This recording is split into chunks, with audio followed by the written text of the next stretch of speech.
You need a little revive.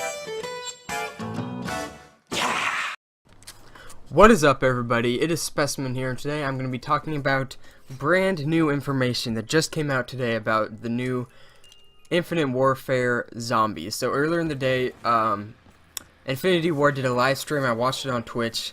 It was Jay Farrow, who's the voice actor for Andre, really funny guy. He's on SNL, and two of the developers of Infinite Warfare Zombies, just talking about the game, talking about features, stuff like that. So I watched the live stream. I was jotting down tons of notes, as many as I could. Then I went back and watched it again, got some extra stuff. So this video, I'm basically just going to be talking about all of the new information that they released about this game mode. And it got me really excited. There's a lot of new features, but let's just get into it.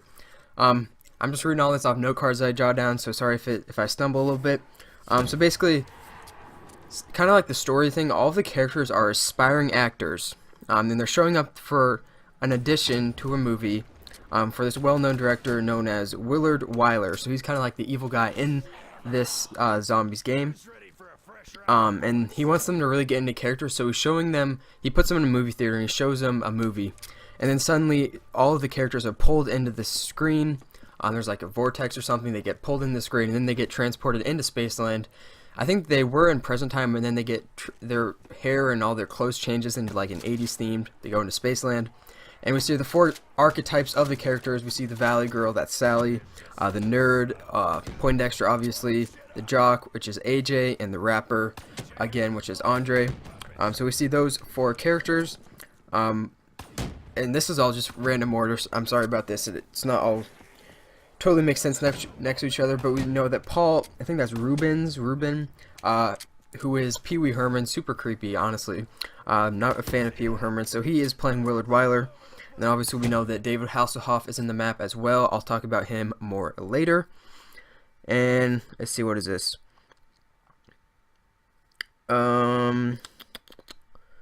Yes, and then so we see obviously they're in Spaceland. There's a ton of attractions in the map. One of them is the Chromosphere.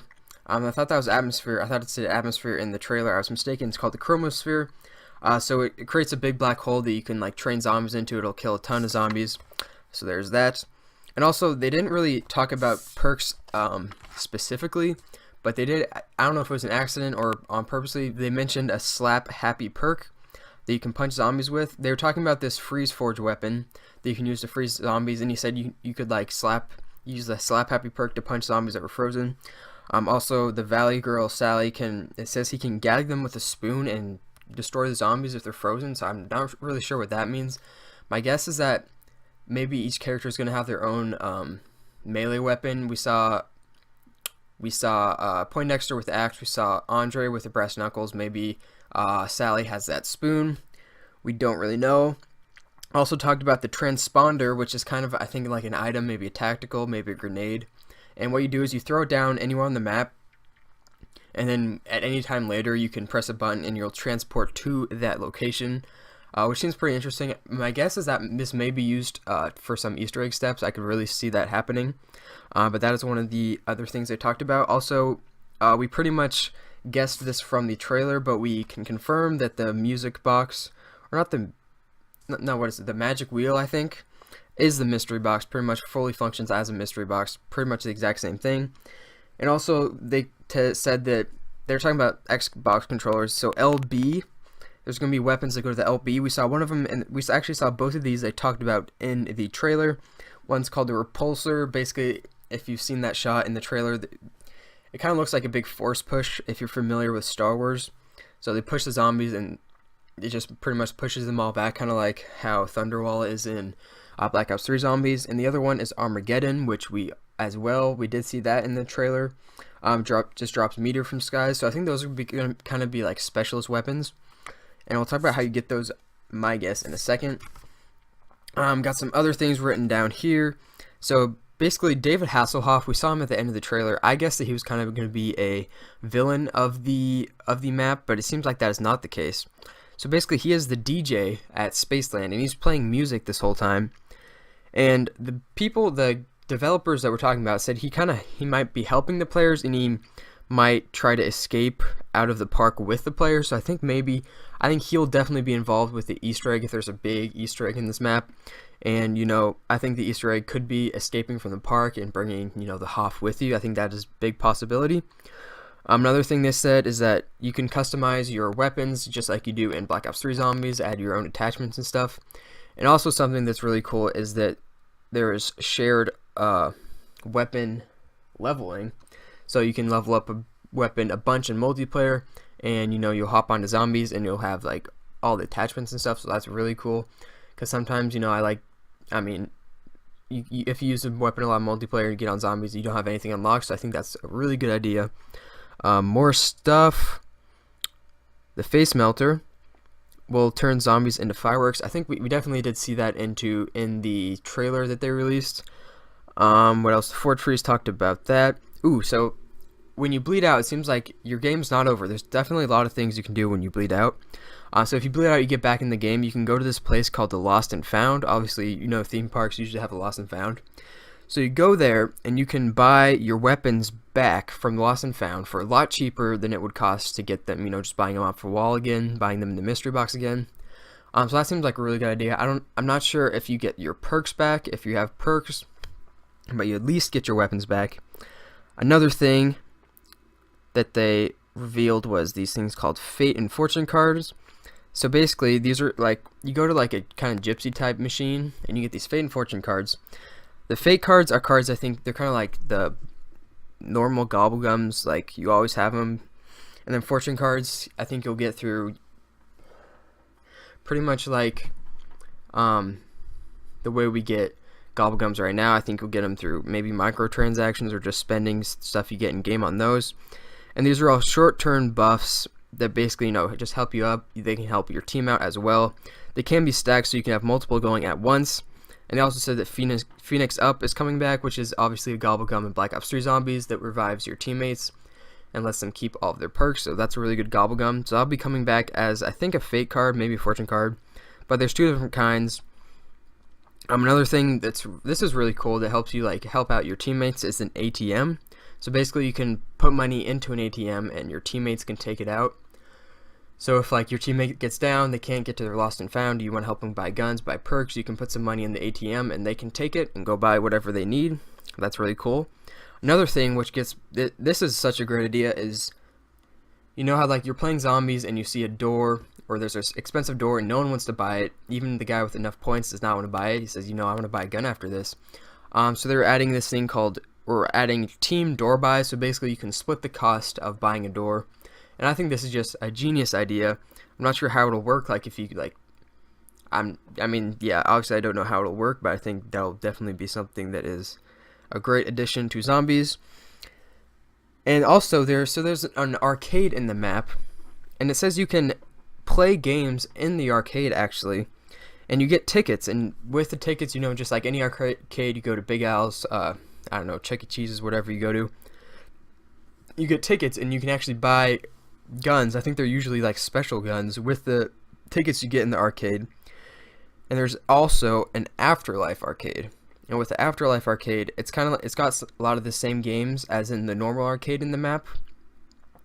With the Afterlife arcade, you can, if you play enough games, if you earn enough tickets, you can actually earn your way back into the game. And I think from there you'd probably go to the Lost and Found. But I think that's a really cool thing, just because a lot of times you get down, you're forced to just spectate. So this will give you a way to give you something to do while you're waiting to get back in the game, and also it gives you a way to get back into the game. So I think that is really awesome as well. So there is going to be Easter eggs, of course, always part of Call of Duty Zombies. The dev said there is going to be small and hardcore Easter eggs. Obviously, some smaller stuff maybe can't think of an Easter egg at this point, but in the hardcore Easter eggs, obviously every map has their own big Easter egg, so that will be coming back. Like I said earlier, I think it'll be escaping from Zombieland. And then Pack-A-Punch is confirmed to be coming back, which is that I'm really happy about that. They did say the word Pack-A-Punch, so I don't think it'll be an upgrade system like they did in Exo Zombies, which is perfect. I really like the Pack-A-Punch definitely a lot more than that Exo Zombies system. So that is amazing. They did not say how you'll be able to access it. I think that it will be kind of you know, not something that you just get right off the bat. Like something that I think you might have to build it or do something with it, just the way they talked about it. That's my best guess. And also there will be, it is round based. Actually, I'll throw up a screenshot. It seems like it is act based, so the rounds are basically known as acts, or maybe scenes. I forget the exact word they use. I mean, which is okay with me. It just seems like another. I'd probably rather just keep it rounds, but if they want to keep it like the movie theme, that's fine. It's not going to be like, and then so they kind of compared that to challenge based, but they said it's round based, but there can be challenges. And they say you can build a robot that gives out challenges, and so this pretty much confirms that buildables will be back into the game, which I think is cool. They didn't talk about any buildables, except I think they didn't really say. They said you have to find all the parts for the robots. I'm guessing you must build them. So no other buildables were talked about, but this robot thing that will give out challenges, and completing the challenges will give you tickets that you can spend, like I said, to buy weapons. And the last thing is that all the Easter eggs can be done solo, which, no surprise there. Zombies is always a game that you can complete solo if you want. You can play it with your friends. Usually it's kind of easier, I'd say, to do it with your friends with a team of 4, but you can do it solo. I like to do, personally, I probably like playing solo better. I don't know why, I feel like I play better solo. But anyways, guys, that is all I have written down, unless I'm lost a note card, in which case I'll be back in a second. So the first thing is that there is going to be kind of like a tutorial mode or a tutorial built in to this zombies map. I'll throw some screenshots up right now. Boom, check out that editing magic right there. So it seems like they kind of just pop up, tell you a little bit about the map. I'm guessing it's something you're going to be able to turn off, or maybe it's just there for the first couple of games, or you can just have it switched on maybe in the menus, tutorial mode. But I think this is good for maybe players who are new to zombies, because I mean, it's kind of hard for me, like sometimes to forget that, this will be some people's first zombies experience. I've been playing zombies since Black Ops 1, but some people are just going to be starting, so obviously that's there to help for those people, I think. I think that's a good feature that they added. Also, I'm going to throw up another screenshot. So in this screenshot, it actually tells us a lot of information. So first we can see that he is obviously getting, this is where you go to get some fate and fortune cards. So he's getting 3 at a time. I think you get either 3 or 5 at a time. And I know you can get up to 15 in a game, so it's either you can get 3 of them 5 times or 5 of them 3 times, not sure which one. Also in the top right, we can see that he has that scene 8, so those are kind of what they call the round scenes. And we can take a look at his weapons. It looks like he's just got he's got that pistol out. Could be the starting pistol. I doubt that is, and I'll tell you why. First of all, he's on round 8, so usually at round 8 you don't still have your starting pistol. Also, it's got at least 17 shots in a clip, and usually their starting pistol only has 8 or 10, so that is why I do not think that is a starting pistol. And then also you can see he's got 5 tickets down there in the lower left. Also, he is playing as Andre, it seems like, and he's got, the points is going to be money, so he's got 1,970 points. And I think, I'm not sure what that is right above the money, and also the bottom right, it said there's kind of like a meter for the fame and fortune cards. That might be it in the very bottom right. I'm not really too sure, but yeah, a lot of information from this screenshot. But that is all I have. Man, I'm out of breath. I was talking super fast. So my thoughts on all the stuff they revealed. I think I'm impressed. I think they're doing a lot of new. I think they're doing a lot of new stuff, which is awesome. But they're also kind of keeping the general zombies feel. I would definitely say they didn't say anything about perks, except that one I mentioned called Slappy Happy. So I think perks will be back though. I think that's something that'll always be part of zombies. And I think this is going to be good. I think it definitely has a lot of potential. My only worry is that they might be trying to add too many features, which, I don't know, could overcomplicate things. You see with the arcade, all the rides you can do, stuff like that. So I think that would be my only worry for this. But I don't know. I think it'll be good. I honestly think it will be good. I think it'll be fine. I don't know if this is going to be the only map they haven't released. I know they tease like a beach map. So that'd be really cool too. Maybe they'll have a couple maps at release. But anyways, guys, I think that is gonna pretty much do it for this video. Let me, in the comments down below, please let me know what you think about this map. What do you think about all the new features that were released? Or just what do you think about Infinite Warfare Zombies in general? Also, if there's anything in the trailer I missed, please let me know. I tried to get it all, but it can be hard. I probably did miss a couple things. But anyways, guys, that's going to do it for this video. If you did enjoy, please like and subscribe. And I will catch you in the next one. Peace.